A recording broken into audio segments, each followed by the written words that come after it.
This was a uniquely bizarre crime that sent shock and despair rippling through two nations. The perpetrator managed to climb to the top of Japan's most wanted list, going to extreme lengths to conceal his true identity by altering his own face. Welcome back to True Crime Asia. Today we delve into the perplexing case of Tatsuya Ichihashi and his victim, Lindsay Hawker. This case is fraught with unsettling and unusual elements, including a body concealed within a flower pot, the utilization of plastic surgery to evade detection, and an international manhunt that spanned years before authorities finally apprehended the suspect. So, grab your favorite brew and settle in for a gripping exploration of the Tatsuya Ichihashi case.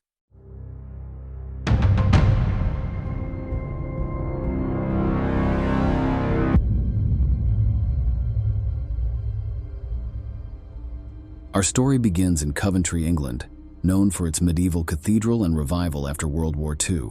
This city, conveniently located for access to London and Birmingham, was home to Lindsay Hawker, born on December 30th, 1984, to Bill and Julia Hawker, with two sisters, Louise and Lisa. Lindsay attended King Henry VIII School and pursued a biology degree at the University of Leeds, earning first-class honors in 2006. She was known for her intelligence, compassion, and accomplishments. In 2006, Lindsay decided to take a year off to explore life outside academia. She aimed to gain new experiences and perspective. In October 2006, she boldly joined the Nova Teaching School, which led her to Japan. Lindsay enrolled in Nova, Japan's top private English school, securing a prestigious teaching spot in Tokyo's Koiwa district, part of Edogawa Ward. She relished her surroundings, with quick access to Akihabara and Asakusa, offering diverse activities and attractions. Her love for Tokyo led her to move to the more affordable Chiba, sharing a home with two fellow teachers. They became fast friends, and time flew by. Despite her joy, Lindsay often missed home, staying connected with family, friends, and her boyfriend in England through Facebook, Skype, texts, and calls. 6 months into her Tokyo adventure, in March 2007, Lindsay had an awkward encounter, finishing work, collecting her bike at Chiba Station.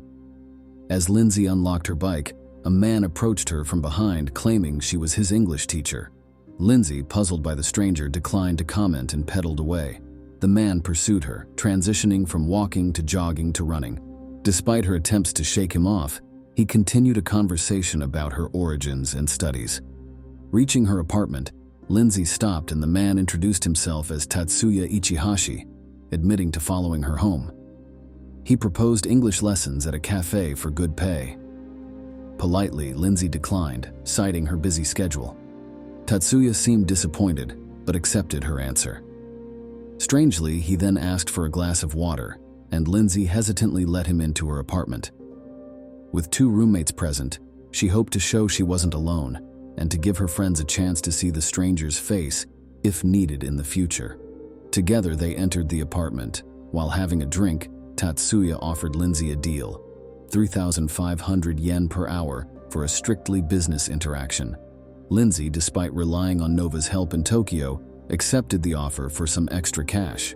They agreed to meet at a coffee shop in a few days. Tatsuya thanked Lindsay and, before leaving, sketched her and shared his name and phone number.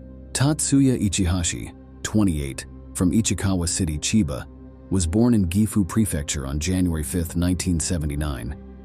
Initially aspiring to be a doctor, he ended up with a horticulture degree from Chiba University in 2005.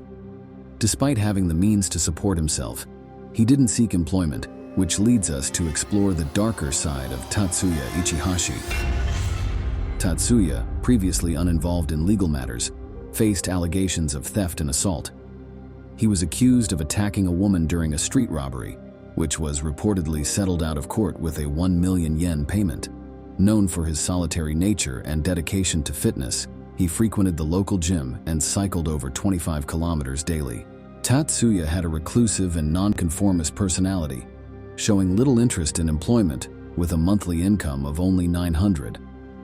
Lindsay received a sketch from him with his contact information as a token of gratitude for her time, and they planned to meet again in a few days.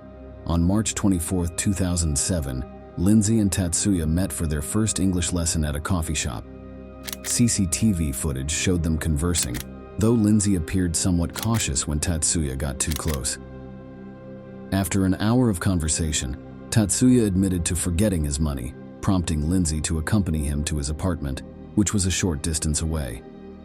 Her bicycle was not with her, and she had work scheduled for later in the afternoon. However, when Lindsay didn't return from Tatsuya's apartment, concern arose.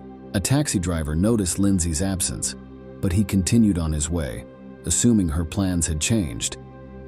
Lindsay's extended absence from work raised concern among her housemates, leading them to contact the police.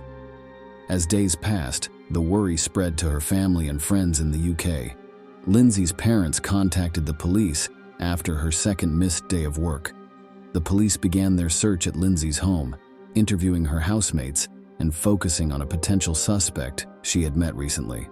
Officers visited the suspect's home but received no response. Alert neighbors allowed them to see someone inside and a bathtub strangely placed on the balcony. Fearing Lindsay might be held hostage, they called for backup, leading to the arrival of 7 more officers within an hour. 3 hours and 9 officers later, at 12:10, the police prepared to raid Tatsuya's residence. A surprising twist occurred when Tatsuya opened his door at 12:13, carrying a backpack, and quickly passed by the officers at 12:15. Despite their efforts, they only managed to seize his backpack. By 12:20, Tatsuya had vanished within the building's labyrinthine hallways, and the officers, lacking radios, lost sight of him by 12:30 as he disappeared into the Tokyo night. At 13:01, investigators at Tatsuya's property made a gruesome discovery in his apartment. They found Lindsay Hawker's naked body in a detachable bathtub on the balcony, hidden beneath sand and soil. Lindsay had been bound, gagged, and bore bruises. Her belongings were scattered, and a decomposition agent was present in the bathtub, disguised as a flower bed with flower seeds. Shockingly, Tatsuya had shaved Lindsay's head, and several wigs in his apartment hinted at a cross-dressing aspect to his life. This information quickly became widely known, sparking rumors that Tatsuya might be responsible for Lindsay's death to use her hair for a wig. The next morning, Tatsuya Ichihashi was declared a fugitive across Japan.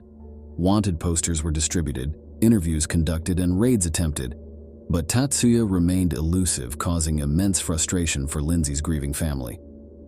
They believed Japanese law enforcement was being lax in the investigation.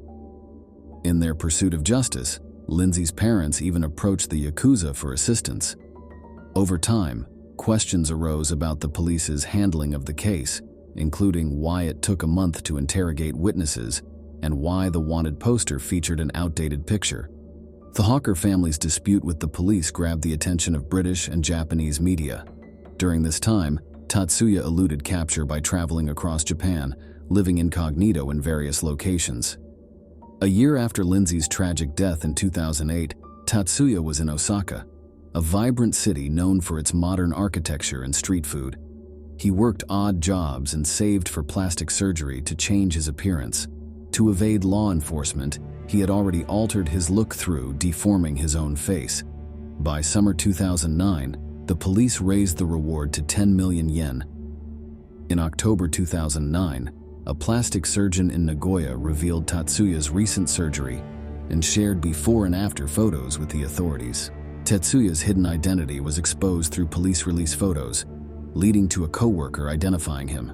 Realizing the urgency, he aimed to escape Osaka, using strategies he'd used before, seeking refuge in remote Okinawan Island's abandoned bunkers. On November 10, 2009, he tried to board a ferry to Takanawa but was recognized by a worker at the port, leading to his arrest. Afterward, Tatsuya faced charges for abandoning a body, with additional warrants for rape and murder. His trial began on July 4, 2011, with strong media attention and calls for the death penalty due to the gravity of his crimes. During the trial, he confessed to luring Lindsay into his apartment, where he committed rape and murder on July 21, 2011. The trial raised questions about Japan's legal system's approach to justice. Tatsuya Ichihashi received a life imprisonment sentence for Lindsay Hawker's murder. Although Lindsay's family initially sought the death penalty, the court opted for life imprisonment due to Tatsuya's lack of prior convictions and the potential for rehabilitation at age 32. Following Tatsuya's sentencing, Lindsay's parents expressed their long-awaited sense of justice, saying, "After 4.5 years, Lindsay's love for Japan has not been disappointed. Ichihashi, you took a precious life, shattered our world, and stole countless memories." The verdict sentencing Tatsuya to life in prison was widely supported by the nation, and Tatsuya himself accepted his fate. He had previously authored a book confessing to Lindsay's murder titled "Until I Was Arrested," detailing his 2.5-year evasion and offering all royalties and profits to Lindsay's family. The book sold over 100,000 copies worldwide, but Lindsay's family rejected the gesture as it couldn't bring their daughter back.